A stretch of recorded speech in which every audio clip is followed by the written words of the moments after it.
Oranges and croissants are the name of the game in the sartorial kitchen today. Kicking things off, I am doing a raspberry whipped cream stuffed croissant. Then I'm doing a homemade Nutella stuffed croissant with almonds. And then I'm doing a raspberry baked French toast with orange caramel. So why don't you pull up a chair and dine with me? Welcome back, everybody. You're in for a treat today because we are making treats, desserts, and sweet breakfast items. I got some croissants left over from my last cook, and I thought, there's so many, let's do something fun with that. So I'm going to start with a raspberry bread pudding of sorts, but we're doing it more like a baked French toast. And I'm starting with my eggs. I have 6 eggs there. I always start with the eggs. I can watch for egg shells. And then I'm going to come in here and just kind of give those a light beat. So they're kind of mixed up pretty good there. Continuing with my wet ingredients. About a cup of sugar,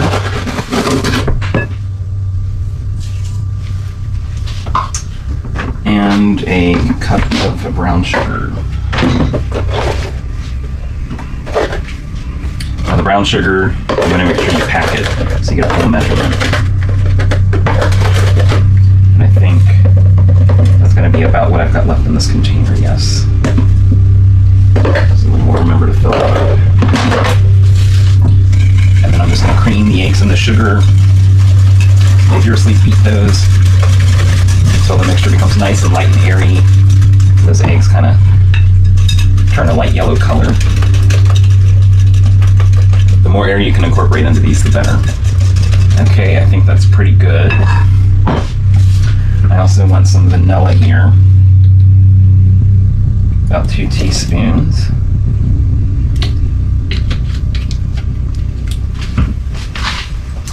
And I'm also going to be adding some orange because I really like the orange and the raspberry together. So I'm just going to roll the orange a little bit first to release those oils. And this is a blood orange. I thought it would add a nice color and really play nice with the red of the raspberry and give us a nice visual presentation. So I'm going to zest this orange here. Okay, I think it looks pretty good. You guys that are smelling great in here, nice and floral and fragrant. And then of course we always check the back for strengtheners. And what we zest, we also juice. So I'm just going to cut this in half. So we've got the orange there, and you can see it's got that beautiful kind of ruby red color. I do not have a good juicer for this. I'm just going to take my tongs. You can kind of squeeze it in the middle there, and what's the tongs do, it gives you leverage. So you can really squeeze a lot of that juice out of here.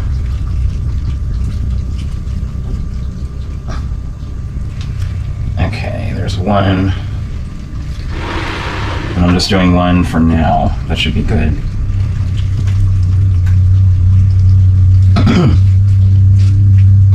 It's going to give you a few tablespoons to maybe a 1/4 cup of juice, depending on how big your orange is. And we'll stir that in. I want it to do the juice before I add the milk because I don't want the citrus to curdle the milk. We do need about 2 cups of milk. So what I love about this recipe, it's even numbers, you just count backwards. So it's the 6 eggs, and then 2 cups of milk, a cup of sugar, 2 cups of sugar, but I like to mix it up with the white and brown. 2 teaspoons of vanilla extracts. It's easy to remember. And then I'm also going to plop in a few tablespoons of butter here to add some extra richness. And just whisk that up.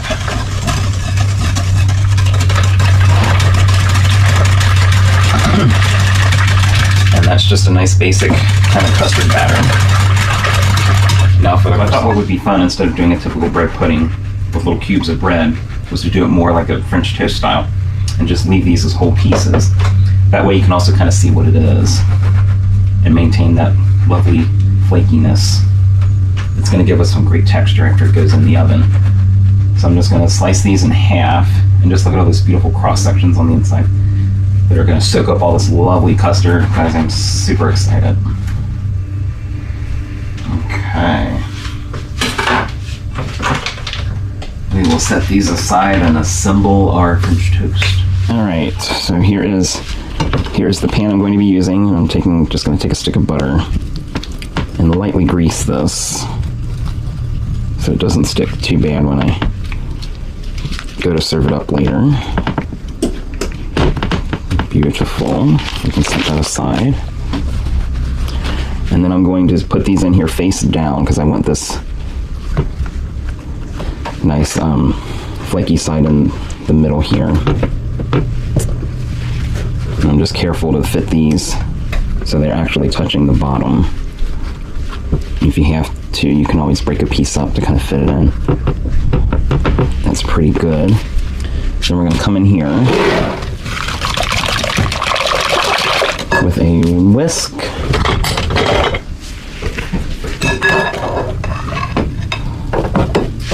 And ladle in some of our mixture. I'm just going to pour a nice ladle full over each one of these. I think that should be good. And then we're going to come in here with some clean hands and we're just going to press down on this. Just kind of flatten it out and make sure that it's really absorbing this custard. Beautiful. Alright, so there's the first layer. We can't have a raspberry French toast without raspberries. So this is about a half pint that I just rinsed off in the sink, and I'm just going to judicially drop some of these in here.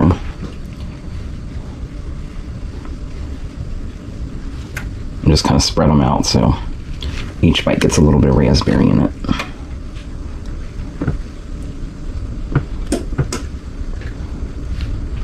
I think that's going to be pretty good.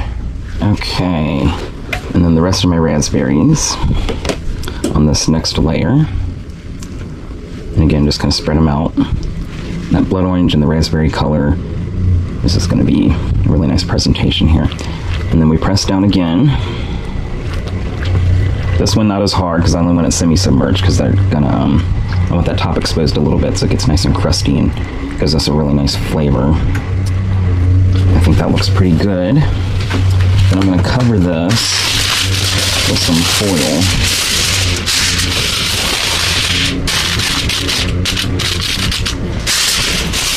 And one piece here. That foil's going to keep it from getting too done on top before it cooks through. And then what we'll do is uncover it for about the last 5 to 10 minutes and just let it get nice and browned and crispy on top. Alright guys, on to my next preparation. This one is going to be a sweet, fruity, stuffed croissant. I'm starting with homemade whipped cream. So I just got a little heavy whipping cream container. That's going to be enough for what we're doing here. To that, about a half cup of sugar.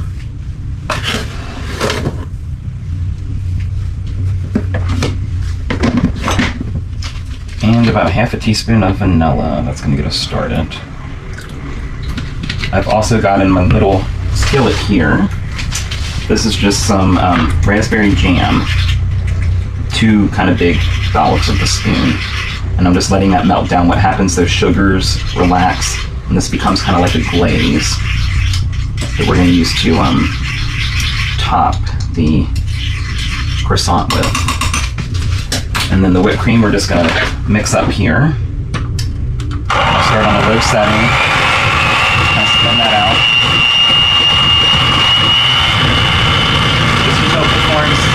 Just until it forms nice good peaks. I think that's pretty good, yeah. So we'll set that aside. I got another orange here. These blood oranges are going to be playing a close second fiddle to the croissant. I'm using it in all of my dishes. They were on sale and it's hard to find blood oranges, so I said, you know what, let's double up our recipes here. So I'm going to zest a little of this into my whipping cream here. It's going to add a nice floral note that'll cut through all this sweetness we have going on. And then of course we again watch for stragglers. And then I've also got, I took another pint of raspberries here, a couple tablespoons of sugar, and the juice of another blood orange, and just kind of let those macerate. Not too much because I want that to have a little bit of texture still. And then our glaze here looks really good. So that was about 2 big scoopfuls with this spoon here, and a couple tablespoons of water. I'm going to turn the heat off on that. Just give it a nice little stir. That looks amazing, guys. So I'm going to take that off the heat. And then what I'm going to do is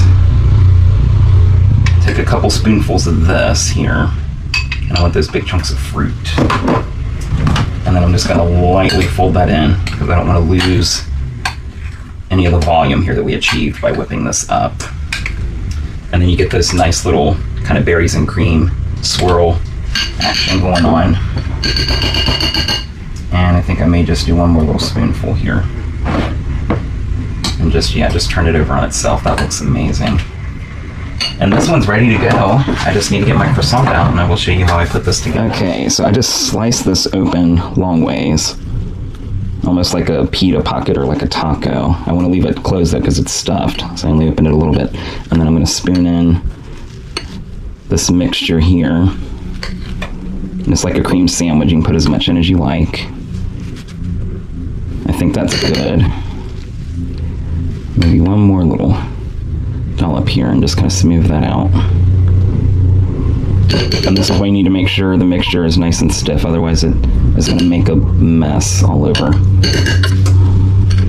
So just like that. Then we're going to take our glaze here, and I've got a little pastry brush, and we're just going to brush that on top. So it's going to add some nice flavor, but it's also going to give a nice little sheen.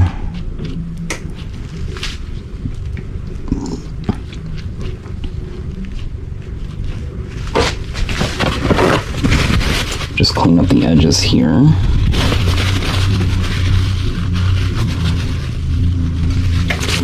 And then if you want, you can take a little finishing sugar just to give it a little texture. And there we have it, a berries and cream croissant. All right, let's dig in, guys. I got a fork because I think this is going to be just a little too messy to eat by hand. So I'm just gonna kind of slice into this, and that glaze, you can kind of hear it. It's hardened just a little on here, so it gives us another texture.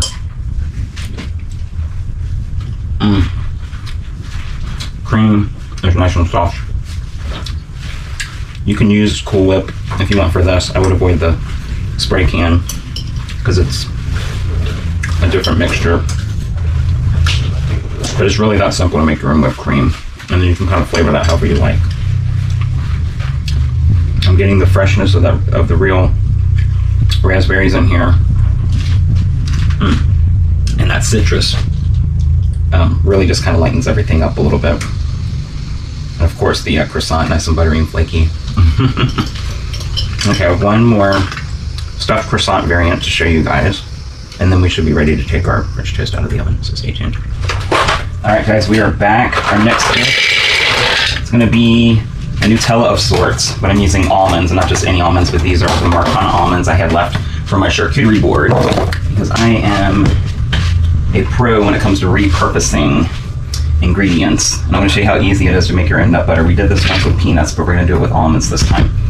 And I'm going to start, and this is probably about a 3/4 cup of almonds. I'm going to give them a rough top. Okay, that looks good. I want to save a little of this to garnish. Just a small handful worth. And then what we're going to do is slowly drizzle in some honey to this.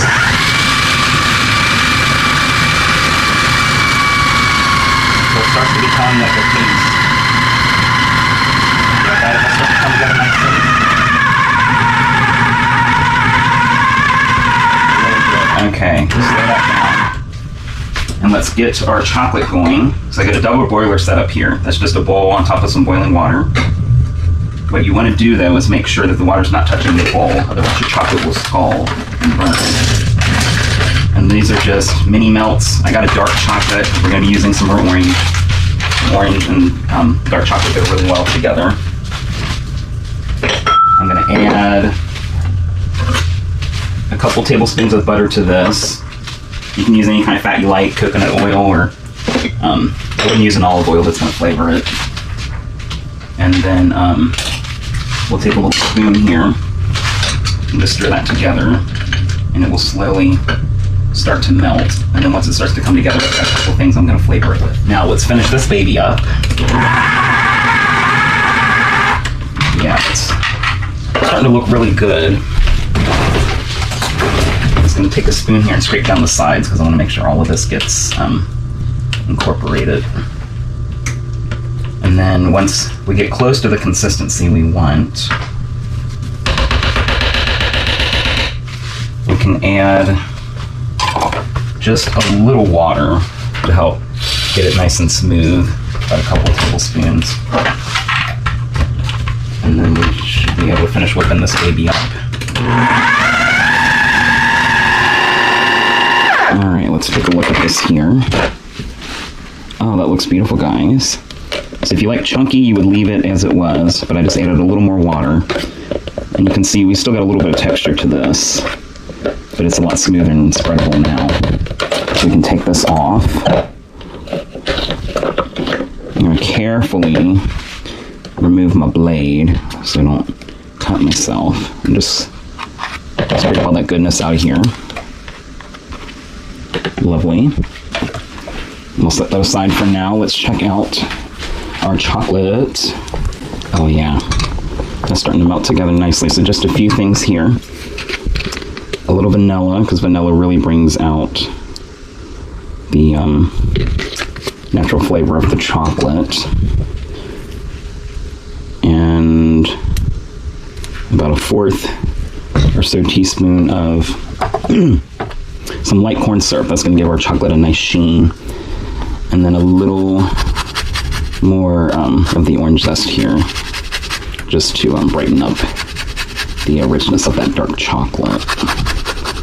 I already zested about half this orange, so I'm just going to zest the other half. Okay, I think that's going to be good, yeah. Beautiful. I'm just going to stir that together until it's nice and smooth and all that butter is nice and well incorporated. We can turn the heat off of that, so we don't want our chocolate to get too dark here. Oh yeah, that looks great. Pull that off the heat. And we are ready to put it together. Okay, so first, I'm going to drizzle just a little less than half my mixture into my nut butter here. I'll just kind of stir that in. So that gives us like a chocolate almond butter.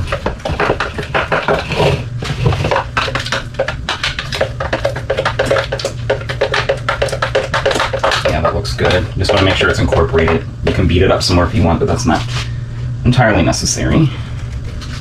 And then I'm just going to kind of spoon some of that mixture out. And just kind of spread it, almost like you're making a PB&J.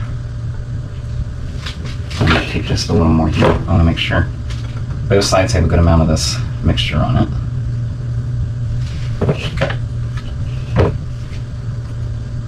Yeah, it looks pretty good, guys.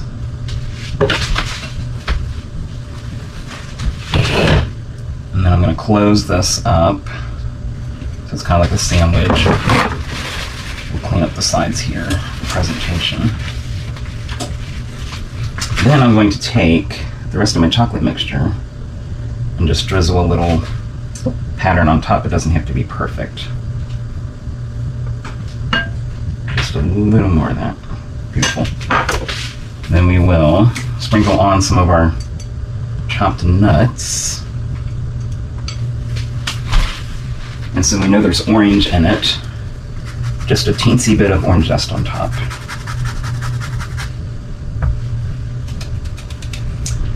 And there we have it. Our chocolate almond croissant. All right, let's dig into this one here. Oh, I love it. As soon as I cut into this, that chocolate nut mixture just kind of oozes out. So good. It's rich and it's creamy. The dark chocolate just cuts to the sweetness of everything. And then I get just a hint of that citrus. A perfect use for these leftover almonds, if I do say so. And then again, that croissant, just buttery, flaky. So good. Okay, well, it's about time to uncover my French toast and let it get crispy on top, and then I have one more thing to show you that we're going to top it with, so don't go anywhere. All right, guys, let's take this baby out. Oh yeah, look at that. It is puffed up nicely. Now the way to tell if it's done, give it a little shake and see if it jiggles. And then I'm going to pop this back in for about another maybe 8 minutes or so. And we can work on our topping. Oh, gorgeous. Yes, I'm going to set that on my baking rack here. So it cools evenly underneath. We can turn the oven off. And then my caramel. So that was just about a half cup of sugar. And then what it does is it melts and starts to come in on itself. And then we're going to flavor it a little with some vanilla. About a half teaspoon of vanilla. And you can turn that down once it has started to boil. And then I'm going to come in here with some more of my blood orange. Squeeze that right in here. I think one blood orange should be enough. Beautiful. I'll just kind of whisk that in.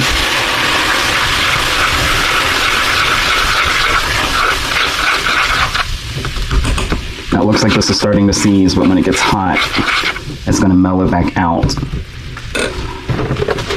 And then I'm going to finish it with a little bit of cream here. It's about a 1/4 cup of milk. And then we just let that go until it mellows out. And it all comes together to one nice little sauce. It's looking pretty good, guys. Nice and thinned out. And that blood orange gave it a nice color. I'm going to finish it off with a little flaky salt.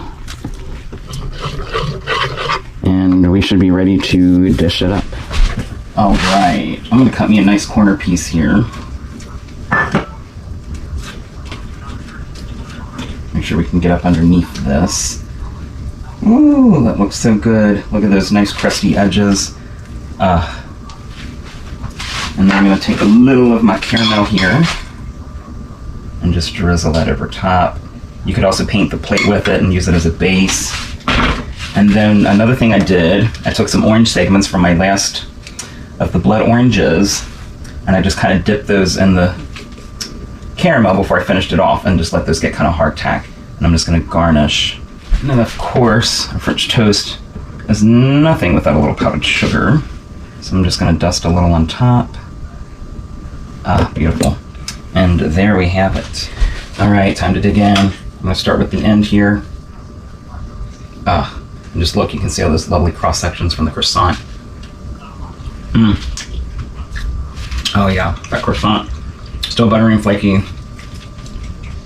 But it's really absorbed the richness of that custard. It just kind of melts in your mouth. Then you get a burst of freshness from the raspberry. I'm getting hints of that orange we threw in here. The caramel on top, nice and buttery and rich. And let's get into this orange segment here. Ooh. Blood orange, nice and sweet, but it has a little tartness to it, like a grapefruit, a little bit. So good. Well, I want to thank you guys for joining me as always. Like and subscribe, hit me up in the comment section. But I'm going to leave you for now and finish this.